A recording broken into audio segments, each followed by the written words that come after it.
जय हिंद dear student, online class में आपका स्वागत है। आज बात करते हैं BA second year book first resources geography. आपका टॉपिक का नाम है व्यापारिक फसलें, कॉमर्शियल क्रॉप्स। आज हम देखेंगे गन्ना, शुगर कैन। गन्ने की उपज का उपयोग अधिकतर चीनी बनाने में किया जाता है। जो गन्ने की फसल है उसका अधिकतम उपयोग किस में किया जाता है? चीनी बनाने में किया जाता है। ठीक है, ये सब आप जानते हो कि गन्ने का उपयोग किस काम में आता है, जूस बनाने में और चीनी बनाने में। ठीक है, चीनी एक ऐसा पदार्थ है जिसका किसी न किसी रूप में उपयोग लगभग विश्व के सभी देश करते हैं। मतलब जो चीनी है, चीनी एक ऐसा पदार्थ है जिसका उपयोग पूरा विश्व करता है किसी न किसी रूप में। अतः चीनी की अधिक मांग होने के कारण गन्ना उत्पादन का स्तर भी आधुनिक समय में वर्ष प्रतिवर्ष बढ़ता जा रहा है। यानी चीनी की अधिकतर मांग होने के कारण क्या है, गन्ने का उत्पादन भी प्रतिवर्ष बढ़ता जा रहा है। चीनी का मुख्य स्रोत होने के कारण गन्ने को प्रमुख फसल माना जाता है। जो चीनी का प्रमुख स्रोत होने के कारण गन्ने को क्या माना जाता है? प्रमुख फसल माना जाता है। गन्ने का मूल भारत को ही माना जाता है। यानी गन्ना मूल रूप से कहाँ का पौधा है? भारत का। यानी गन्ने का जन्म कौन से देश में हुआ था? भारत में। इसलिए गन्ने को मूल रूप से भारत का पौधा ही माना जाता है। प्राकृतिक रूप में घास की तरह यह सर्वप्रथम, यानी जो गन्ना है वो प्राकृतिक रूप में घास की तरह सर्वप्रथम बंगाल की खाड़ी के तटीय भाग पर मिलता था। यानी प्रारंभ में जब गन्ने की फसल को कोई जानता नहीं था, गन्ने का इतना उपयोग कोई नहीं करता था, उस टाइम पे जब स्टार्टिंग में जब गन्ने की खोज हुई, उस टाइम पे गन्ना बंगाल की खाड़ी में एक घास के रूप में मिलता था। ठीक है, गन्ना सेक्रम ओफिसिनेरम नामक एक बांस के प्रकार की आकृति का वंशज माना जाता है। यानी जो बांस का जो पौधा होता है, यानी जो बांस की जो प्रजाति है, उसी का इसको पौधा माना जाता है। कौन से का? सेक्रम ओफिसिनेरम नामक जो बांस की प्रकार की आकृति का जो वंशज माना जाता है। इसको किसको माना जाता है? गन्ने को। ठीक है,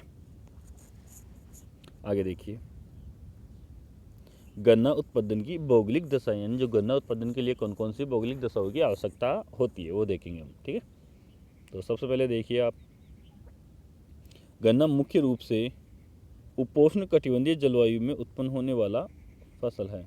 यानी गन्ना कौन सी जलवायु का पौधा है? उपोष्ण कटिबंधीय जलवायु का। ये छोटे क्वेश्चनों में आपको पूछ लिया जाएगा कि गन्ना कौन सी जलवायु का पौधा है, तो आपका आंसर होगा कौन सा? उपोष्ण कटिबंधीय जलवायु का पौधा। तो ये बार बार में क्वेश्चन आ जाता है कि गन्ना कौन सी जलवायु का पौधा है, तो आपका आंसर होगा उपोष्ण कटिबंधीय जलवायु का। ठीक है, अतः इसका उत्पादन अधिकतर आर्द्र एवं उष्ण जलवायु वाले प्रदेशों में होता है। यानी जो गन्ने का उत्पादन है वो अधिकतम आर्द्र और उष्ण कटिबंधीय जलवायु प्रदेशों में होता है। ठीक है, 32 डिग्री उत्तरी अक्षांशों से 30 डिग्री दक्षिण अक्षांशों के मध्य स्थित प्रदेशों में गन्ना उत्पादन हेतु उपयुक्त है। जो गन्ना है वो 32 डिग्री उत्तरी अक्षांश से 30 डिग्री दक्षिण अक्षांशों के मध्य उत्पादित होता है। यानी गन्ने के लिए 32 डिग्री उत्तरी अक्षांश और 30 डिग्री दक्षिण अक्षांशों के मध्य का जो क्षेत्र है वो उपयुक्त माना गया है, अनुकूल माना गया है। ठीक है, गन्ने की फसल को पूर्णतः तैयार होने में लगभग 9 से 10 महीने लग जाते हैं। यानी गन्ने की फसल को पूर्णतः तैयार होने में, यानी पूर्ण रूप से तैयार होने में 9 से 10 महीने लग जाते हैं। ठीक है, अब देखिए सबसे पहले तापमान, टेम्परेचर। बोते समय 20 डिग्री सेल्सियस एवं क्रमिक विकास के साथ साथ धीरे धीरे तापमान में वृद्धि होनी चाहिए। यानी बोते समय तापमान कितना होना चाहिए? गन्ने को बोते समय तापमान 20 डिग्री सेल्सियस होना चाहिए। ठीक है, और जैसे इसका विकास होता है तो धीरे धीरे तापमान में वृद्धि होनी चाहिए। ठीक है, पकते समय तापमान 21 से 27 डिग्री सेंटीग्रेड होना चाहिए। यानी पकते समय तापमान कितना? 21 से 27 डिग्री सेंटीग्रेड या 70 से 80 फ़ारेनहाइट तापमान होना चाहिए। ठीक है, पकते समय तेज़ धूप रहने से गन्ने में रस भी अधिक होता है और मिठास अधिक आती है। यानी जब गन्ना पकता है उस टाइम पे तेज़ धूप होगी तो गन्ने में रस भी ज़्यादा पड़ेगा, यानी रस भी अधिक होगा और मिठास भी अच्छी होगी, मिठास भी ज़्यादा होगी। ठीक है, तो गन्ने के लिए क्या है? टेम्परेचर अधिक चाहिए। बोते समय 21 डिग्री सेल्सियस और पकते समय कितना चाहिए? पकते समय 21 से 27 डिग्री सेल्सियस तापमान की आवश्यकता होती है। ठीक है, और अधिक धूप, जब अधिक धूप होगी तो क्या होगा, अधिक धूप होने पर इसमें रस भी अधिक पड़ेगा और मिठास भी अधिक आएगी। आगे देखिए, वर्षा, रेनफॉल। पकते समय ही केवल वर्षा नहीं होनी चाहिए, यानी जब गन्ना पकता है उस समय वर्षा नहीं होनी चाहिए। पकने से पूर्व भारी एवं लगातार वर्षा आवश्यक है। तो पकने से पूर्व यानी गन्ना जब पकता है उस टाइम पे वर्षा नहीं होनी चाहिए, बाकी हर एक टाइम पे वर्षा होनी चाहिए। ठीक है, पकने से पूर्व भारी एवं लगातार वर्षा आवश्यक है। गन्ने के लिए अधिक वर्षा चाहिए और लगातार वर्षा होनी चाहिए। ठीक है, कम से कम 125 से 175 सेंटीमीटर वार्षिक वर्षा होना आवश्यक है। यानी कम से कम क्या है, 125 से 175 सेंटीमीटर वार्षिक वर्षा होने से रस भी अधिक बनता है। यानी गन्ने की जो कृषि है उसके लिए कम से कम क्या है, 125 से 175 सेंटीमीटर वर्षा होना आवश्यक है। इससे अधिक भी हो तो भी अच्छी बात है। इससे कम जहाँ वर्षा होती है वहाँ पर सिंचाई की सहायता से गन्ने का उत्पादन किया जाता है। जितनी ज़्यादा वर्षा होगी उतना ही गन्ने में रस अधिक पड़ेगा। ठीक है, आगे देखिए, मिट्टी, सॉइल।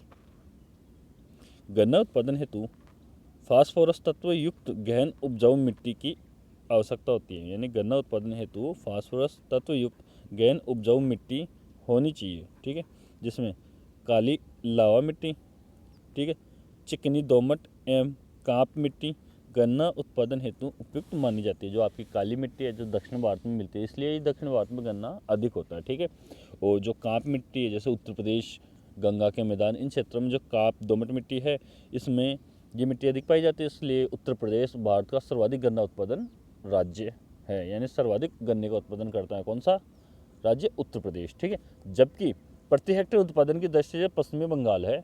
प्रति हेक्टेयर उत्पादन की दृष्टि से पश्चिमी बंगाल प्रथम स्थान रखता है भारत में, जबकि गन्ना उत्पादन की दृष्टि से उत्तर प्रदेश प्रथम स्थान रखता है भारत में। और भारत विश्व में दूसरा स्थान रखता है गन्ना उत्पादन की दृष्टि से। प्रथम स्थान रखता है ब्राज़ील, वो आगे देखेंगे। ठीक है, तो गन्ने के लिए कौन सी मिट्टी की आवश्यकता होती है, काली और दोमट काप मिट्टी की आवश्यकता होती है। ठीक है, आगे देखिए, उर्वरक, यानी इसके लिए कौन कौन सी खाद चाहिए।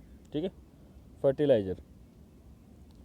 मिट्टी के कम उपजाऊ होने पर उसमें खाद की अति आवश्यक होती है। यानी मिट्टी जब कम उपजाऊ हो जाती है तो उसमें खाद की अति आवश्यकता होती है, खाद देने की अति आवश्यकता होती है, यानी खाद उसमें ज़रूरी होता है देना। ठीक है, गन्ने की फसल हेतु नाइट्रोजन, जो गन्ने की फसल है उसके लिए नाइट्रोजन एवं फास्फोरस तत्वों की अधिक आवश्यकता होती है। यानी जो गन्ना है, गन्ने की फसल के लिए नाइट्रोजन और फास्फोरस तत्वों की अधिक आवश्यकता होती है। अतः ammonium sulphate, nitrate, super phosphate, urea, गोबर एवं खली की खाद का अधिक उपयोग किया जाना चाहिए। यानी जो गन्ने की फसल है उसके लिए कौन कौन सी खाद का, नाइट्रोजन, फास्फोरस तत्व की अधिकता आवश्यकता होती है। यानी जो गन्ने की जो फसल है उसके लिए नाइट्रोजन एवं फास्फोरस तत्वों की अधिक आवश्यकता होती है।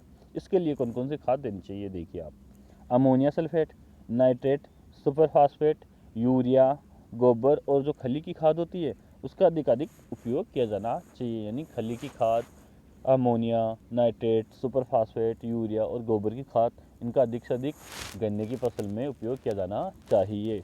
आगे देखिए, धरातल, टोपोग्राफी। गन्ना उत्पादन हेतु सामान्य ढाल युक्त धरातल होना चाहिए। यानी गन्ना उत्पादन हेतु क्या होना चाहिए, सामान्य ढाल युक्त धरातल होना चाहिए, ताकि वर्षा जल का निकास भी होता रहे। यानी जो वर्षा जल है वो इसमें भरे नहीं और बाहर निकलता रहे। यातायात में भी सुविधा रहती है। यानी गन्ने की जो फसल है उसमें यातायात खेतों तक पहुंचना चाहिए, क्योंकि गन्ने की फसल भारी होती है, काफ़ी लंबी होती है, तो उसके लिए क्या होता है कि जो खेतों तक यातायात की सुविधा होनी चाहिए, जो उसे उद्योगों तक पहुंचाया आसानी से जा सके। ठीक है, आगे देखिए, श्रम, लेबर।